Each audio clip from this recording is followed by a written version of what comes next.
This podcast is a quest for well-being, a quest for a meaningful life through the exploration of fundamental truth. Enlightening ideas, insights on physical, mental, and spiritual health. The inspiration is love. The aspiration is to awaken new ways of thinking that can lead us to a new way of being well. Welcome to Body, Mind, and Soul Healing Conversations.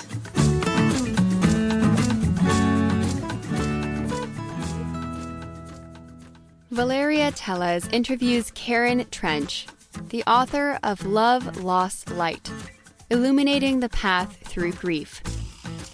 Back in the mid-'80s and early '90s, Karen enjoyed a successful career in the then burgeoning cable television industry. But one day in 1992, as she was returning to her office after lunch, she almost literally ran into the man who would become her soulmate and best friend. For 23 years, she and her beloved husband Charlie lived a blissful, loving life in a beautiful log cabin high in the Rocky Mountains of Colorado until April 6, 2015, when he made the choice to leave the world and Karen for good. When she found herself a widow, a shocked survivor of her husband's death, Karen could not have conceived that she would someday emerge from the wreckage a strong, happy, and emotionally empowered woman. She shares her story in her award-winning book, Love, Loss, Light, Illuminating the Path Through Grief, with a fervent prayer that it may be of service to her fellow travelers in grief. In addition to her writing, Karen is also an empowering life coach. She has a deep passion for helping women, and in particular widows, step fully into the light that is their life, to help them examine their belief system and reach their full human potential individually and collectively. Meet Karen on KarenTrench.com. Here is the interview with Karen Trench. In your own words, who is Karen Trench? I love that question. I believe that there are two ways to define who I am. And one of those ways is more on the 3D plane. So here on this plane, I'm a woman, a daughter, a sister, a friend, a stepmom, a widow, a suicide survivor, a seeker, an author, a life coach, a lover of nature, a flawed but loving and evolving human being. And on more of the spiritual level, I am an eternal soul. This is my belief, that has chosen to incarnate at this time on earth in order to have the experiences that I'm meant to have or need to have to fulfill my greatest and highest purpose, for the greatest evolution of my soul's growth. That's who I am. What is the meaning of spirituality to you? Actually, what is spirituality to you, Karen? Well, I think that if we talk about spirituality, especially versus traditional religion, and I honor all religions of faith. In my mind, any path or belief system that brings one closer to their God as they understand God to be and is rooted in love, is a very positive contribution to the whole of the human species. But that said, with traditional religion, it usually comes down to dogma. Certain religions that teach incontrovertible facts or truths, if you will, some of which are rooted in fear and revenge and guilt and judgment, instead of the unconditional love that I believe God to be. And those religions make no allowances for thinking outside of the box. And there's no wiggle room, so to speak, to enable one to explore the more mystical possibilities or aspects of our human experience, or of our connection to source or to spirit, or to tapping into the mysteries beyond the veil, beyond the five senses. And I think this is what I believe is being on a more spiritual path. It makes room for the possibility that there is so much more than just being born and dying. The idea that we are eternal souls, eternally evolving, seeking our own unique individual way to do just that, instead of a linear path, which is the way of most traditional religions. I believe the spiritual path is like a beautiful, never-ending spiral of experiences and exploration. We truly are spiritual beings having a human experience. I know we hear that a lot, but I think that's the truth, and it's a magical, mystical, never-ending unfoldment, as we were discussing before, Valeria. How did you come to this understanding, Karen? It is beautiful and I love it. Oh, thank you. Thank you. Well, I think that I was guided. I think that prior to losing Charlie the way I lost Charlie, I considered myself to be spiritual. I was raised Catholic.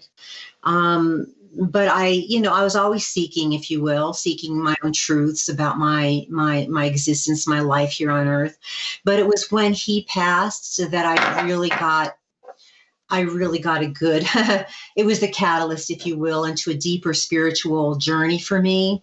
And I think that it also is a matter for me of survival, Valeria. I mean, so when you are in that shocked mode, that trauma mode, it does open your heart up. And I was just this empty vessel, and I needed to be filled. And I filled it up because I was desperate, if you will, with a lot of books, a lot of spiritual, metaphysical modality, spiritual books, other people's words.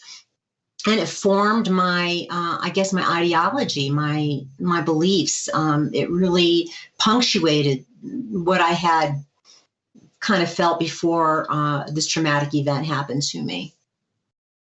I have another question here I will be asking you. Is healing.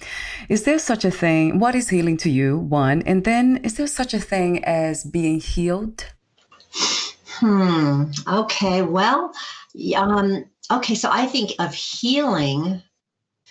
I think of healing as an ongoing process. I think healed, when I think of being healed, I think of it as external physical wounds where perhaps the scars can be, healed over. But I think that if we're talking about the wounding of the soul or the heart, that healing is something that is ongoing, that is, a never-ending process, because so much comes into our lives vis-a-vis experiences, however we label them, good or bad, that need to be tended to on the heart level where the healing takes place. And that is, a never-ending process of life. So I think our healing is something that is ongoing. What do you love most about being a woman? Oh, this is a good one. Okay, well, what I love the most? I love feeling connected to my goddess energy, the divine feminine aspect of my being, living and expressing and creating from what I call that womanly place, the WOMB, womanly place in my soul, from the joy I get nurturing others, which brings me tremendous joy. And for much of my life, that's manifested in cooking and entertaining, the masses, my family and friends, the birds, the squirrels, all the critters. I'm always feeding, bird feeder. And, I kind of imagine it's the same joy that Mother Earth might be getting from nurturing all of life on the planet. And maybe that's why I feel such a deep connection with her. I'm a huge nature lover. Also, I love and appreciate men. And I honor that we all have both the divine masculine and divine feminine at play, at all times. And I love and appreciate the interplay between the two, that divine dance between the sexes, which is lovely. Have you faced any challenges for being a woman? Well, yeah, I think I am sadly among, part of the collective, Valeria. I mean, that is, as a collective over the course of history, sadly, women have been minimized. We've gone pretty much unseen and unheard many times. We've been, subjugated and suppressed and dismissed and relegated, abused. I mean, neglected, silenced into submission. I mean, it's the whole, and yes, of course, in my life, in the scope of the course of my life, I have felt that at times. I mean, I still find it extremely hard to believe that women in America, for instance, are being paid 80 cents on the dollar compared to a man.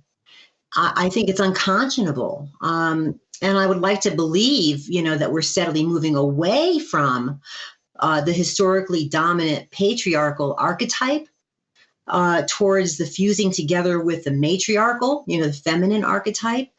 But there needs to be a balance of both, not one over the other.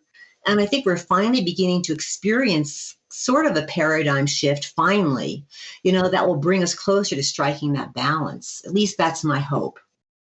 And speaking about change and challenges, 2020 has been one of those years, let's say, we are going through right now, actually, still. What lessons have you learned from 2020? They've been vast. Well, I have learned to, I spent a lot of time, as probably many folks have, because we were forced into this lockdown, to go, deeper within, to go into that, visiting more of the interior world of our lives and ourselves. And that's been a blessing. There have been some, deeper healing, challenges for me as I move forward. But I at least, was able to recognize that and address that. I think for me, personally, this was all about, a lot of forgiveness still that had to be, both towards myself and others that needed to be reconciled. That's for me personally.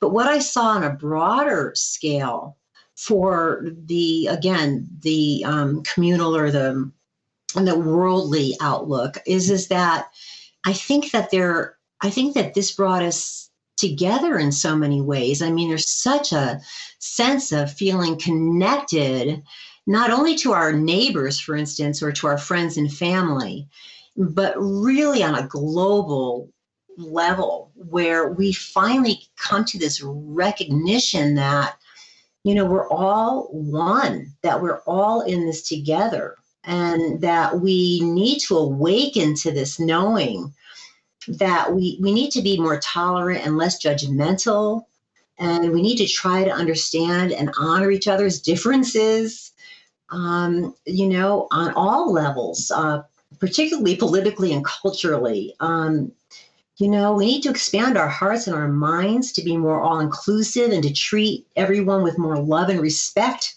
regardless of race, creed, color, sexual orientation, cultural orientation. We just need more compassion and love. And I feel that we're, this did open us up to that, a huge awakening, a big shift, to realize that we need to treat others as we really want to be treated, and to truly love your neighbor as you love yourself. So that's on the global. I did a lot of personal healing throughout, but I was very heartened to see there were some difficult challenges for sure, but sometimes you got to shake things up in order for things to be brought to the surface and some truths to be revealed. But I think that when it all comes down to it, it's going to be a very positive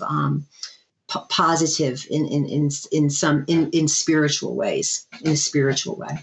Yes, I agree. I think we are seeing that already. Yeah, that change within us, right? Some of us. Yes, it has to, it starts with each of us, right? We have to do our own internal healing and work in order to then, give to others and express to others and help others. What is freedom to you? What is to be free? Okay. Well, to me, to be free, I think, is to be able to express myself and to create. To have, freedom of speech and freedom of movement is so a beautiful thing in this country. At least we have that. I think very important too, Valeria, is that we always have the freedom to just be, just be, no matter where we are or what's happening to us in the external world. To me, I think to live in the present moment as much as I can means that I'm freeing myself from my ego, which, the ego is I wrestle with it all the time. It's always trying to drive my car, it's trying to keep us rooted. It's either keeping me rooted in the past or fearful of the future. And I want to keep it in the back seat as much as possible. And that's the work that I'm doing every single day. I mean, there's enormous freedom in that, in keeping the ego at bay. But it does take constant practice to get it to keep its hands off the steering wheel, I mean, if we wish to free ourselves of the old untrue stories we told ourselves, then we really need to rein in the ego. So that's kind of the ongoing work that I'm doing. Yeah. How do we know when we are there, per se, when we are finally being authentic and living from that space of authentic self? Well, that is an excellent question. I think that with that, when you are living from your true, authentic self, you just kind of know it. Your heart feels happy. You feel contentment. You feel joy. You feel at peace. You feel at one. You don't feel any discontentment. You come from a place of just pure, the word joy is used so often, but that's the place that it resides in. If you are aligned with your own truths and you are in love with yourself, which I think again is a lot of work, you need to keep doing that work. If you can get there, then you then can give back to the world and to others from that place of complete self-acceptance, self-worth, self-love, self-compassion. And it's only when you fill up your own cup with those beautiful knowings, if you will, that you're able to then turn it around. Once your own cup is filled, then you can approach your life and others with pure authenticity. But again, there's work that needs, this is not, it's easier said than done, as you are, I'm sure, very well aware. Absolutely. I often ask the question about unconditional self-love, and it is a practice, right? Absolutely. Absolutely. For me, and, it's like there's a saying, learning to love yourself is the greatest love of all, but it's also the most challenging oftentimes. True. Yeah. Mm-hmm. Accepting ourselves without conditions. Right? Yes. Yes. So how did you become a writer? Well, Charlie and I had written before, Valeria. I always had a knack for words. I was much more of a better English student than I was ever a math student. And my dad had a real fondness for the English, the vocabulary, the dictionary. He would often, maybe stemmed from my dad. I never really thought about that, but I think it probably did. He had a great love of words. He would get a dictionary out. And then, and then he would try to use the word. He would pick a word and try to use it in a sentence. He had a love for the language, and I think that I just had this, gift that I used when I was in business. I did, a lot of business writing. Charlie and I did write a financial newsletter. I did write a pretty awful book of fiction, just because, I also began editing an anthology of the 1960s.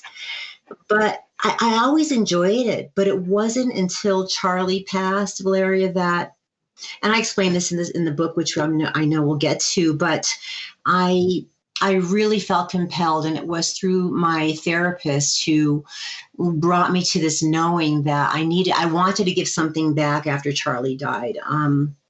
I didn't know how that was going to look. And it was my therapist that finally had asked me the question, like, well, what's your God given gift? And immediately I said, writing. It just came out. And she said, well, what are you doing about that? And I'm like, And that kind of was the catalyst for me that set me on my journey to know that the way I needed or wanted to give back, or I was guided to give back, was through the written word. There's something about writing. I often connect writing to healing. It's so healing. Oh, absolutely. It is. Absolutely. Absolutely. And I started with journaling, by the way. Prior to writing the book, I was keeping a grief journal, as many people do. And that provided the kind of fodder, if you will, for my story as it unfolded. I used my grief journals. For those who don't know yet, we'll be exploring that. But for a moment, Karen, talk to me about the inspiration and also the intention of writing your book, Love, Loss, Light, Illuminating the Path Through Grief. Well, again, Valeria, my intention was, I had read so many other, right after he passed, so many other authors' books, because I just was eating them up, because I needed to know that I was going to survive this ordeal, this tragedy. And so when I was writing it, as I was writing it, I did have on my a friend. This was really cool. I had no attachment to the outcome. In fact, it was a note that said, "I am the input. I am not the outcome." So my intention was just to do the very best that I could to share my story from my heart and get my book published. And truly, the intention that I had and still have was, if I can help but one person through my the sharing of my story, as they take their own unique path through their grief and loss, then my work on this planet is done. And that truly is the way I feel. So, I was guided to write it in a very beautiful way. I wrote my story. I'm pleased that I did. I know it's helping people, but truly, I'm very detached from the outcome still. Yeah, how wonderful. Wow. And this is something that's not another practice that's not easy to do. No, I just let it go. I put it out there in the world because I felt very much guided and compelled. And now that it's out there, it makes me really happy, makes my heart very glad to know it's out in the world. Talk to me about the empowering life coaching business you have. Oh, yes. Well, I'm just beginning to ramp that up. Actually, I just finished my training for life coaching, and the avenue that I wanted to concentrate on, because everybody, there's life coaching for businesses and for relationships. And because of my experience with loss and with grief, I really want to focus on helping folks who have experienced a loss of truly any kind. It doesn't necessarily need to be the loss of a person. It could be, because, grief comes from loss, and loss comes from so many things. You could lose your home in a fire, and that causes tremendous grief, but I want to help folks who might be a little bit stuck or challenged at a certain point on their path, where they're not able to step forward to fully embrace life again, or the joy of life again, or they're just having doubts or fears. So I want to, and I say empowerment coach, because especially when it comes to grief, it can be very disempowering. It's very exhausting. As I say in the book, the only thing that one has any sort of control over, which is a beautiful thing, is how you are going to react to kind of, what is laid upon your path. But some people get hung up at certain parts on their journeys, which is completely normal and human and understandable. And I just want to be there to be the guiding light to help them through, to reach the light at the end of whatever tunnel they happen to be stuck in, to show them the way, to illuminate the way, and to give them, to empower them, to, pick up their lives again and move forward as best they can. Yeah. And speaking of being stuck, that's interesting. I never heard of that before, this way that you put it, stuck in grief. What are the signs, Karen? What would be the signs? Well, I think that I honor, first I'll have to say this because it's so important. I honor everybody. Everyone's journey through grief is truly their own and unique. And because only they know what they lost and the love that they have for whatever, whether it was a person, an animal, a job, or whatever.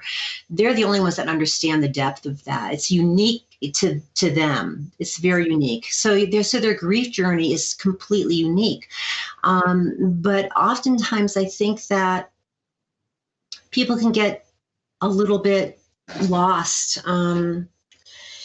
They can, well, for instance, if we're talking about the passing of a loved one, they can get caught in the pain and suffering of it. They can manifest. They can maybe that, and if they get lost there and they just are not wanting to kind of push through the wall of grief and try to walk around it, if you will, their grief oftentimes can manifest in very harmful ways. It could be harmful to their physical health. It could be harmful to their family and friends. It could manifest in all sorts of negative ways for themselves and for those around them.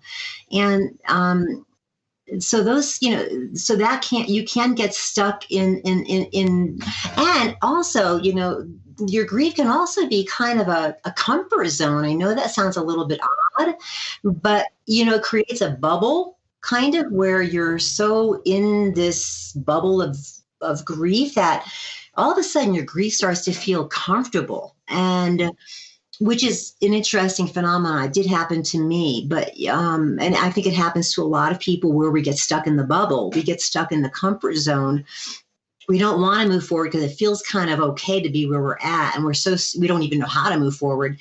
But as I say in the book, a comfort zone is a really nice place to be, but nothing ever grows there. So I don't know if that answered the question, Valeria, but there are myriad of ways for someone to kind of get stuck in not so positive ways when they're in grief. Self-destructive behaviors. Right? Self-destructive, exactly. But, it's not an easy thing to sit with your pain. Yes, right. Right. It's not easy to sit there with it and to make friends with it, to welcome it, if you will. Yeah. Especially in the beginning stages, right, Karen? Yeah. No, it's horrible. You just want to push it away. Absolutely. Yeah. You don't want it to be there.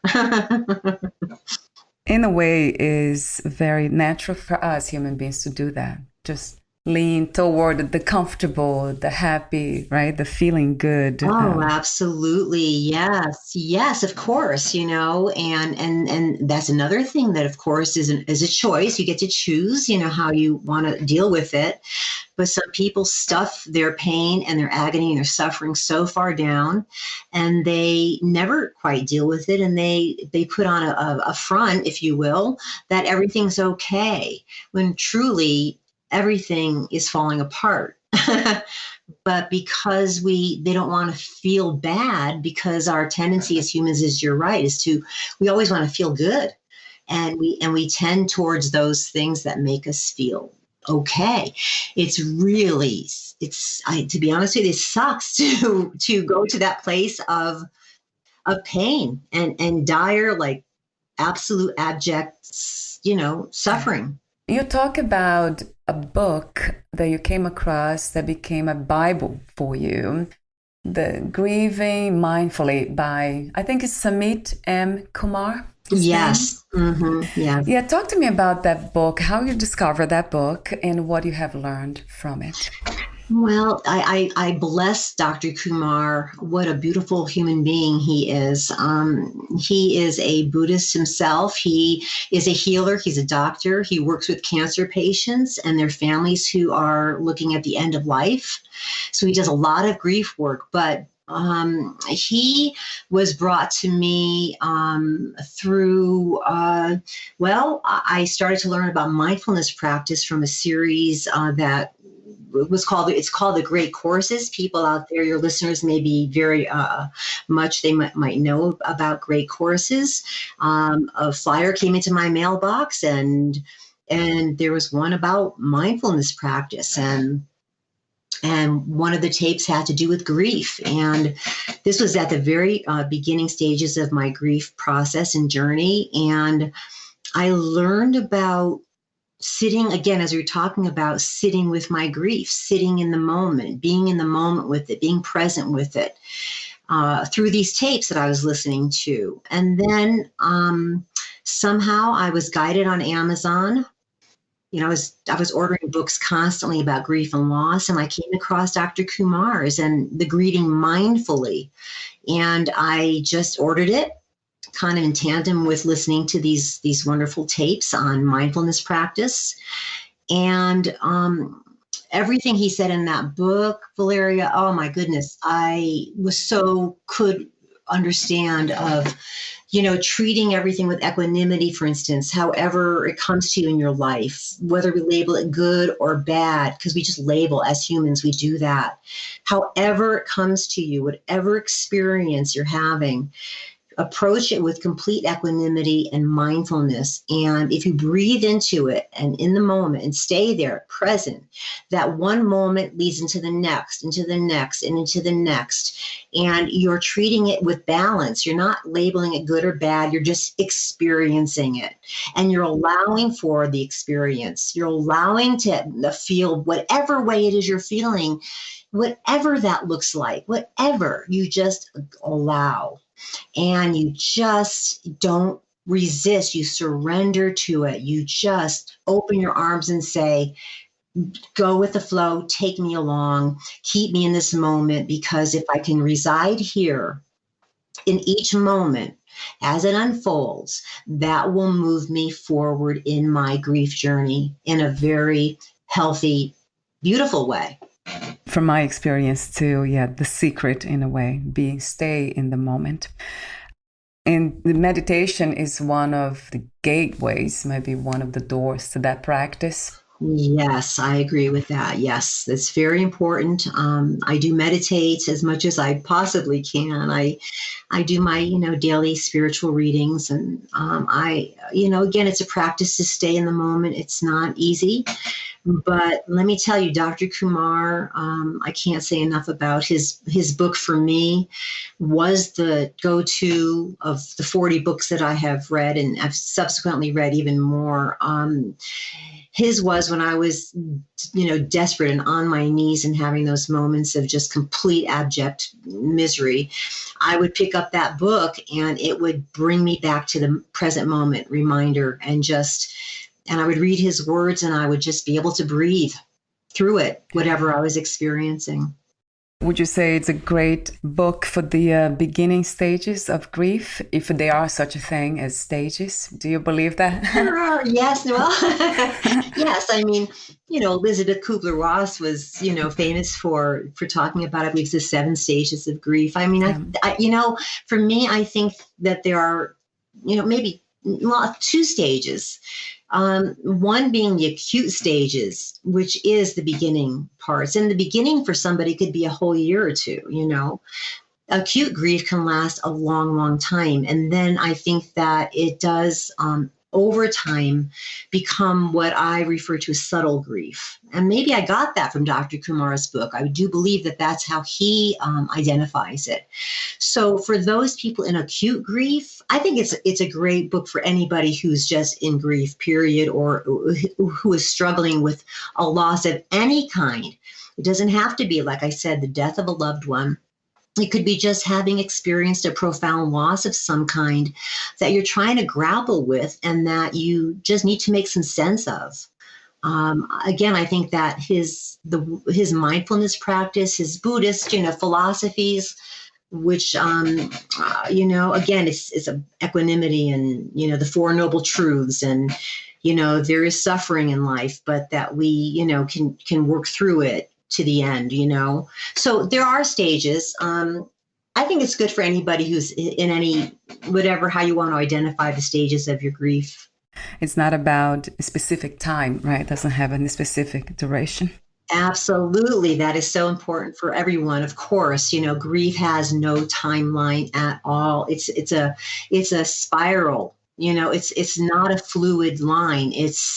In fact, it's a spiral staircase, and you go up a few steps and then you're knocked back down and then you pick yourself up and you walk up a couple, but there's no top of the mountain really to get to, there's no end of it really. It's just, again, it's very fluid and you just have to surrender to it and allow it to take you where it wants to take you, because grief knows where it wants to take you if you just let it.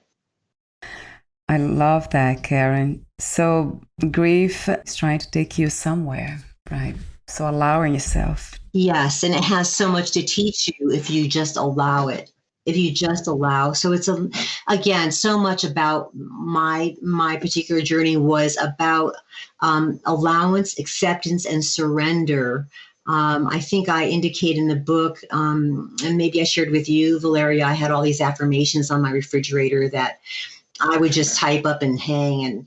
And the one that's still there after 5+ years after my loss is allow what is to be. Allow what is to just be. Don't fight, don't resist, because that's the suffering. If you resist the suffering that comes into your life, and it will come into our lives, we're humans, to allow it and to surrender to it and not fight the tide. It's like be the leaf on that stream that's flowing downstream. It's going to get knocked into a few rocks. But it finds its way and it doesn't resist. It just flows. It just takes you where the stream will take you, that leaf, where it needs to be. Just don't keep your elbows tucked in and your feet pointing downstream, and just go with it. Yeah, wow. That's my best advice. I love that. What a profound message for all of us. And a reminder. So it has to do a lot with trust. Oh, yes, absolutely. Faith and trust, absolutely. It's the, just the belief in what is unseen, but knowing that you're guided and protected in every step of the way, every single step of the way, that you are being held, guided, protected, and you're being brought to exactly where you need to be on your journey as a soul for your own soul's growth. And trust in that process. Trust it. It's hard at times and you want to give up and say no. But if you can just go to that place of surrender, trust, faith, and release, then, life does unfold in miraculous ways if you just allow for it. And in your book, you mention different kinds of healing methods. And I would like you to talk to me about the massage therapy. That's an interesting one. Yes. Do you know, Valeria, that her name is Laura? She's still, the first one I had, Edie, was beautiful. Yeah. I talk about Edie in the book. My niece, I missed being touched by Charlie. I missed that physical touch when I lost Charlie. And my niece brought me to a woman. She found a woman. Her name was Edie. She had lost her daughter a year prior to a drug overdose, which was so tragic. But she was a massage therapist. And she was not able to find someone to come to her home to minister to her needs that way when her daughter died. So she decided that there was a need for others, and which I thought was so beautiful. So that was the beginning. She came to my home. She literally bathed my feet. I mean, it was beautiful. And here I was in acute grief at that time. This is just a couple of weeks after losing Charlie. And I was just crying and sobbing the whole time on the table. But it was such again, it was a release to have someone touch me and it was so healing. And from that point forward, I became a very, very big advocate for myself, but I have since become for everyone who is experiencing any sort of difficulties in their lives is to have body work done, whether it's massage or even rolfing, which is very deep tissue. To me, it's a way for your body. It's a healing modality. It's not just a pleasurable thing. It's actually a way to clear your lymph nodes. I mean, there really are physical and emotional benefits that have been proven that can be derived from having your body massaged on a regular basis. And I still use now the woman I used and have for the last 4+ years is Laura, and she comes to my home. Of course, now with COVID, it's a little bit more challenging. That's not happening, but so I'm missing that. But as soon as I can, I will get back to it. I really, truly, I'm a big proponent of that. It just helps release and move your emotions around and release them, and it keeps your body healthier and stronger to be able to do that. Another method is the energy healing methods, Reiki. Talk to me for a moment about that too. Yes. Well, for me, when because Charlie, and your listeners will probably know this at some point, when Charlie took his own life, the trauma was so severe for me that I wasn't even sure if I was going to survive. And so I was desperate to try any modality of healing that I thought could help me. And again, the unfolding, I don't even remember how I came upon the woman who came to my home then, and she was a chakra energy healer. From a spiritual sense, when the trauma hit my body, all my chakras were blown. And I couldn't even balance. I couldn't walk straight. So she did some energy healing using her, Reiki and her crystals, and was trying to help me heal my chakras, especially the sacral and the root chakras were completely annihilated by trauma.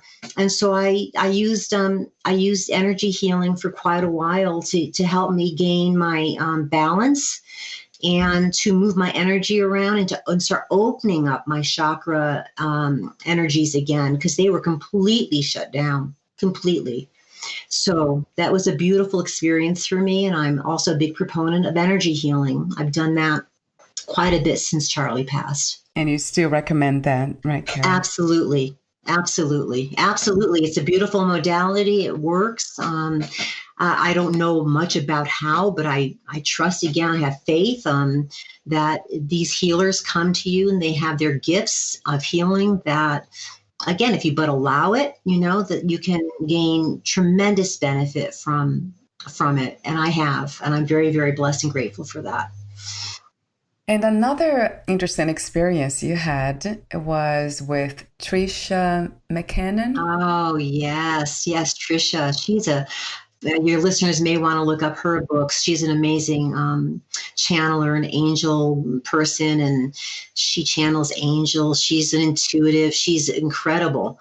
And it was just a coincidence that my dear friend Logan,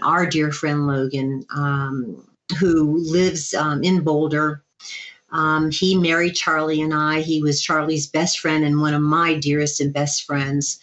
And when he heard that Charlie had passed, when my sisters called him, he was devastated. But just by chance, Trisha was standing right next to him. She lives in Georgia. And she was here for just some sort of conference or something. I don't even remember what her reason was for being here. And she was leaving the next day. I mean, she was supposed to leave the next day. And Logan, and Trisha said to Logan, the minute he got the phone call, she said, "What's going on?" And she voluntarily said, "I need to see her. I need to see her. I can help her. I need to go." And so he brought Trisha over. It was, and again, my shock. See, I don't even remember, Valeria, if it was the first night or the second night, because I was still in shock. It was one of the two. And it was an incredible experience. I had not found Charlie's letter to me yet. I was to find that the next day.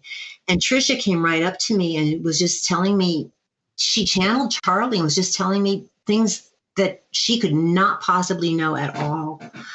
That sure enough, when I did find Charlie's letter to me the next day, it very much, it validated everything she said. It clarified it. It was there in his words. And I was just amazed.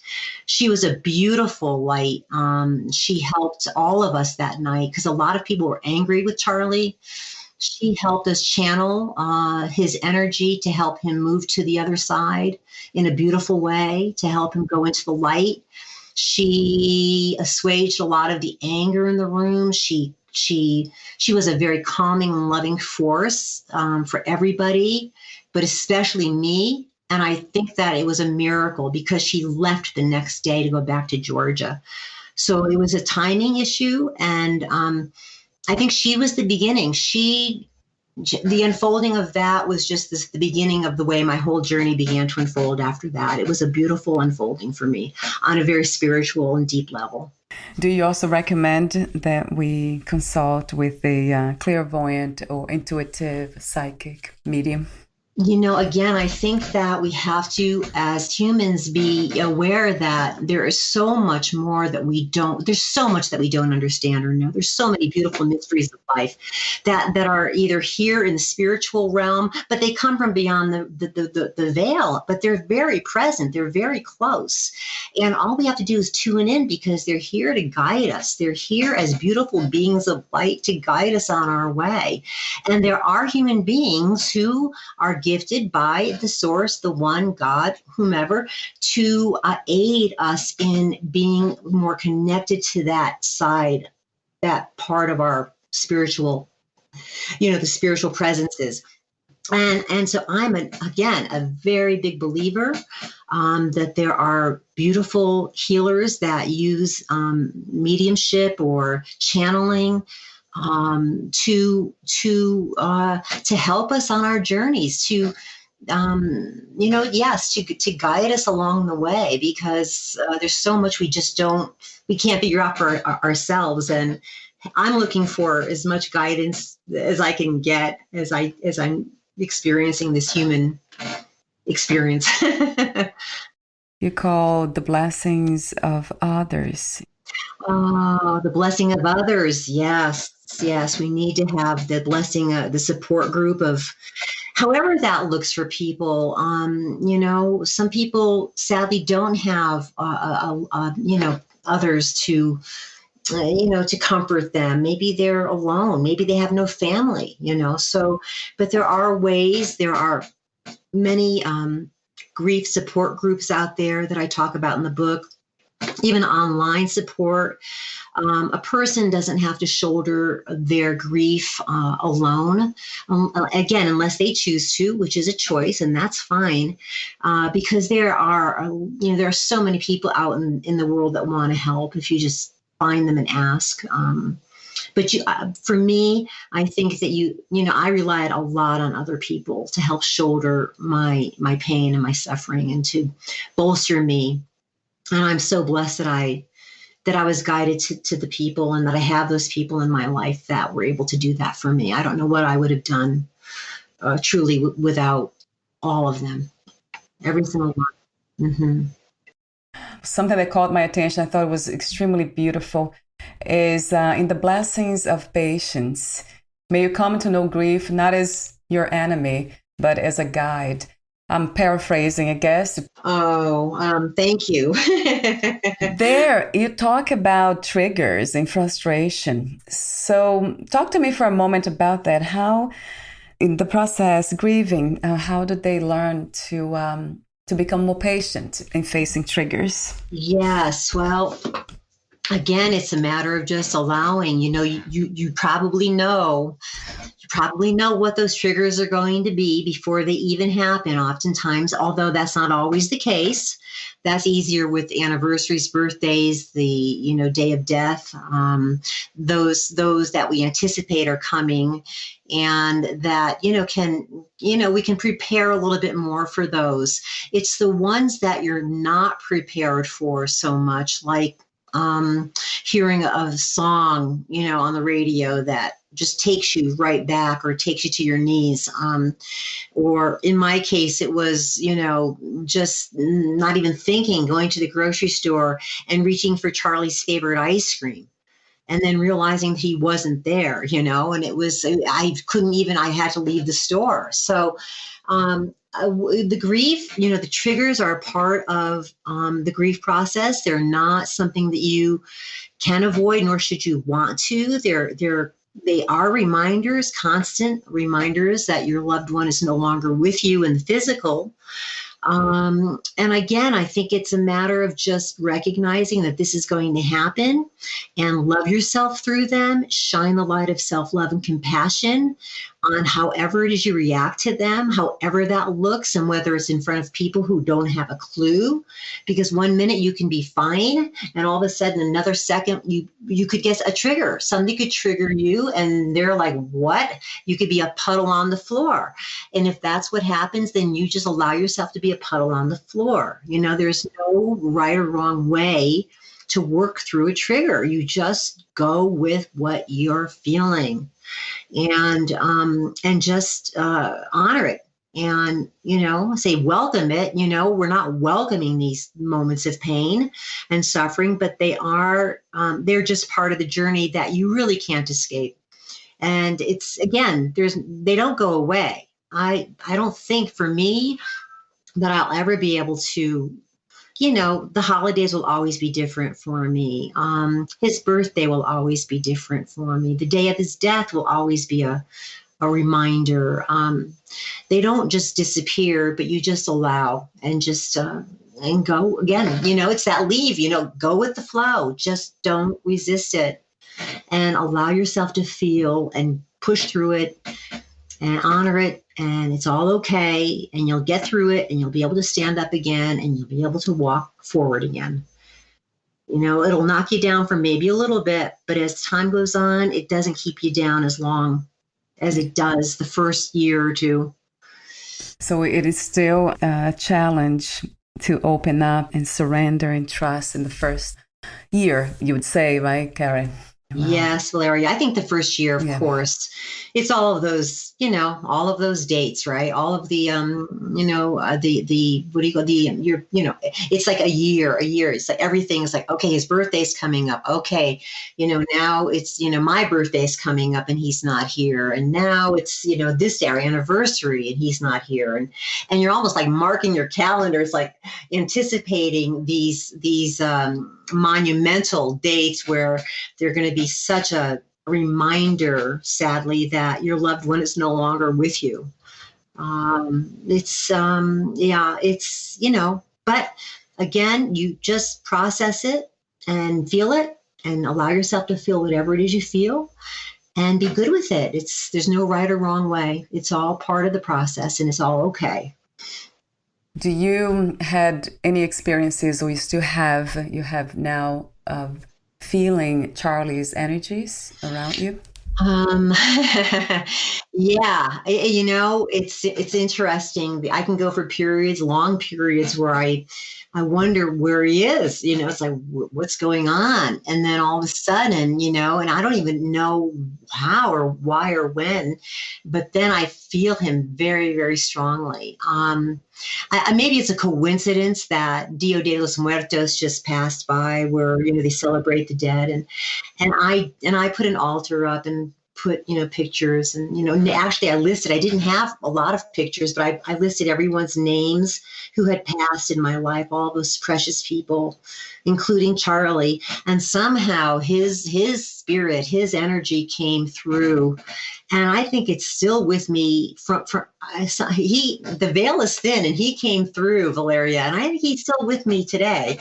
So that's, yes, it comes in waves where now after 5+ years, I may not feel it as much as I did initially, but I still feel it and I feel him. And I still once in a while even still dream about him, which is not something that was often, but I will have a dream about him that are sometimes very, very vivid dreams.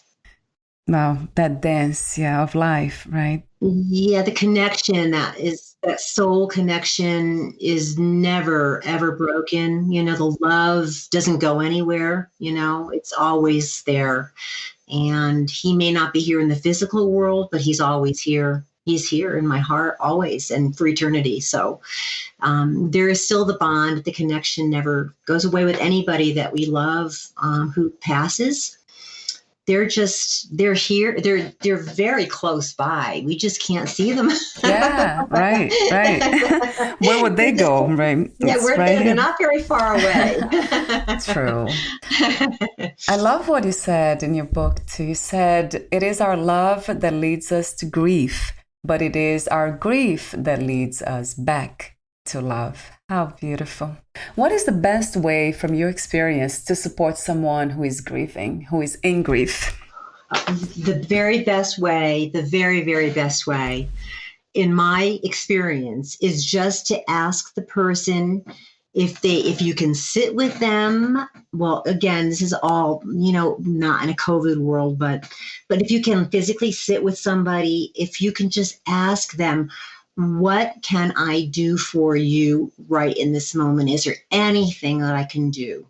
That's all you need to do, is just ask them, what can you do for them? And if it's nothing, they'll tell you. If it's something, they'll tell you. If they want you to go away, they'll tell you. But the best thing you can do is just be present for them every step of the way. If they want to call you at 3 a.m, just tell them, call me at 3. Just, I'm here for you. However I can be present for you during this time, I'm here. And that's all you need to know. For me, that's all I needed to know, is that I had people that I could rely on to help me shoulder the pain, and didn't judge me, they just listened. My mom, I write about her in the book. My mom, she listened to me every day for years, and held the space for me. And I think that's all we can do, is hold the space for somebody and be present for them as they're grieving.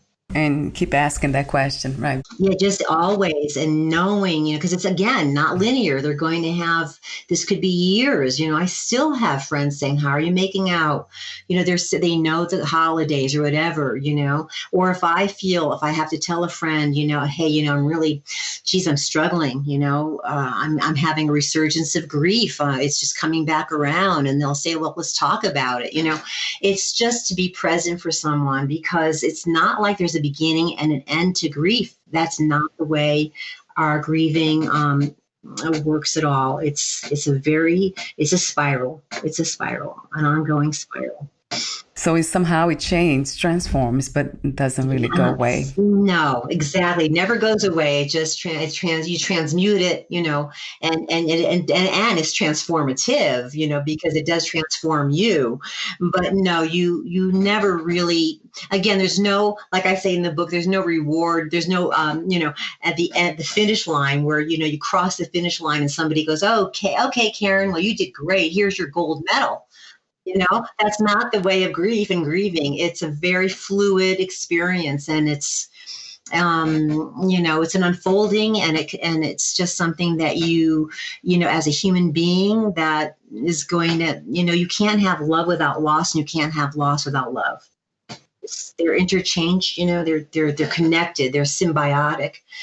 And that's the beauty of the human experience is that you have, if you have all this love in your heart and then you have the loss, it's going to hurt. And you have to just be okay with it and say, you know what? I would rather have, it's the old adage, that old saying, I'd rather have loved and lost than never to have loved at all. I mean, that's so true, because life is all and only about love and experiencing it and giving it and receiving it. And yeah, it hurts when, when you lose it in the physical realm. But it transcends even death. It's the reason why we're all here. So you can't have the loss. You can't have the love without the loss. You just can't. So true. In order to lose, we have to have. Yeah, we have had. Yeah, I say bring it on, Valeria. That's why I say bring it on. If I have to have a lot of loss in my life, which I have already and probably will have more if I'm gifted with longevity, then at the end of my life, I can say, well, gee, that means that I, loved and was loved tremendously. And what better gift is that? That's a beautiful thing. It's a beautiful thing. Yeah. How amazing to come to this understanding after experiencing what you have experienced, what you are experiencing, and you still find that joy, that deeper appreciation for life itself. Oh, thank you, Valeria. I'm not doing this alone, though. And I'm not working solo. I can tell you that. I have a lot of, people both on the 3D, this plane, and then a lot of beautiful guides and angels and, and beings and God and, source on the other side. So I feel very, very held and protected and loved. And I feel like I'm, definitely, a lot of grace has been shown upon me, since Charlie died. Yeah. I'm very grateful, very grateful. Yeah, it is. It comes across that way. Yeah, the way you express yourself about everything, gratitude, right? Yeah, that's big. Big, I agree. That's huge. Yes, and that has everything to do with love, isn't it? Oh, Absolutely, absolutely. I think that, and I was going to read I don't know if I have time even for an excerpt, but it was talks about gratitude. But I was going to read a short excerpt, but only if you have time, Valeria. But it does talk. You sure? Absolutely, yes. Okay, well, because it does talk about what I feel, grief helps with. But so this is from The Blessing of Moving Forward, from page 191 in my book.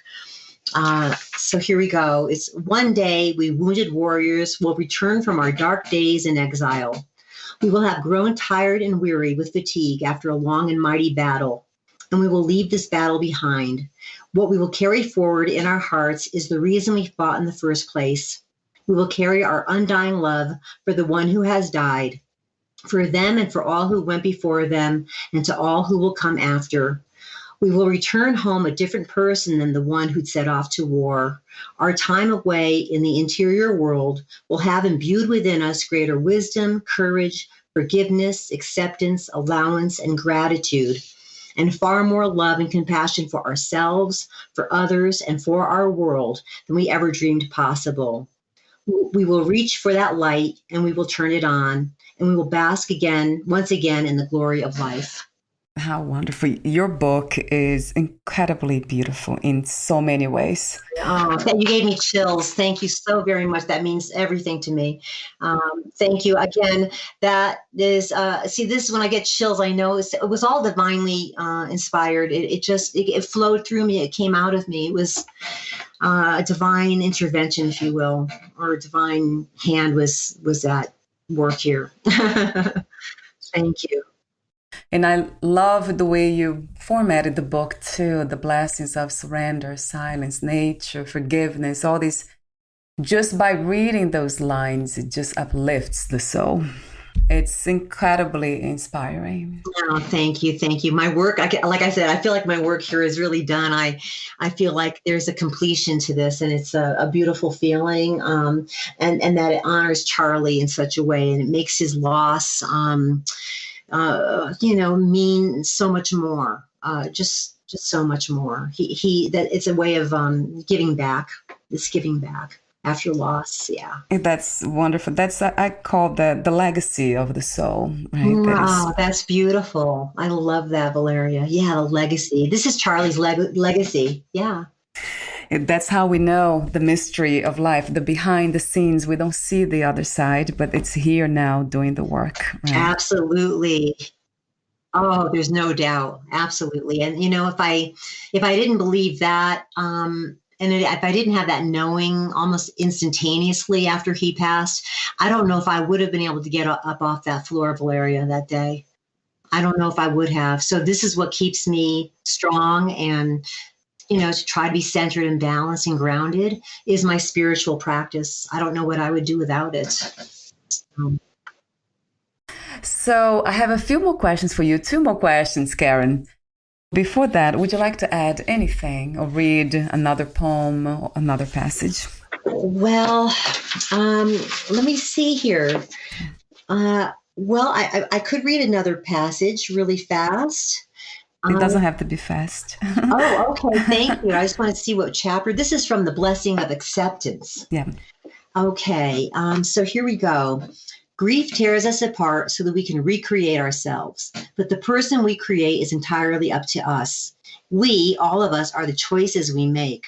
We can choose to let our grief defeat us or let it elevate us. We can choose to become angry and embittered by our loss, or we can choose to surrender to it, heart, mind, body, and soul, and let it take us where we need to go. We can choose to resist it, or we can choose to allow it to peel back all the layers of our pain and suffering so that something beautiful and unique can be revealed. Loss can bring us closer to death or closer to life. It can bring us closer to the dark or closer to the light.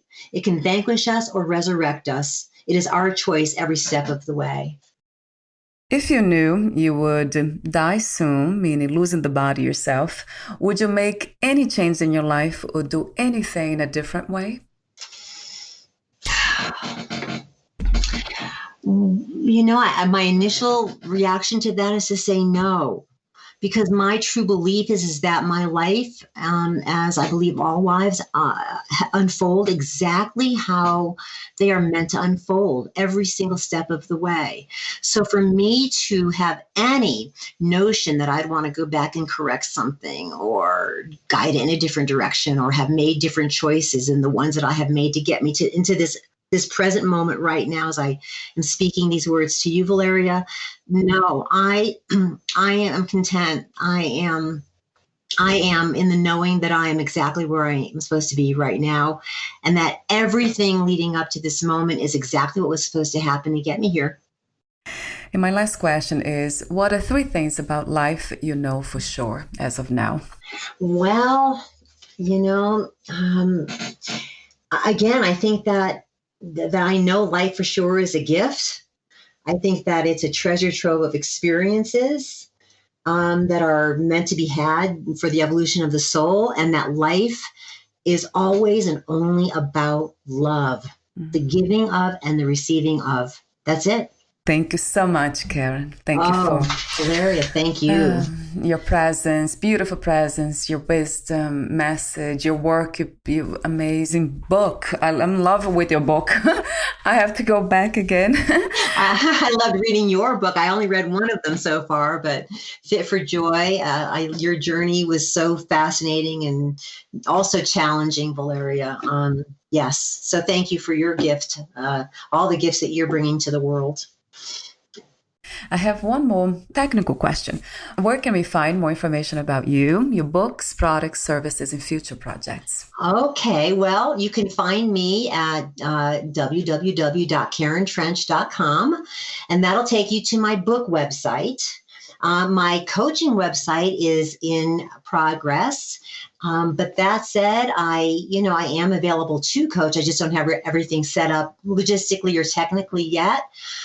But when I do get that set up, people will be happy to know that I am offering a 1/2 hour free discovery phone call with them. Because we want to make sure that, it's like a first date, that we're a right match.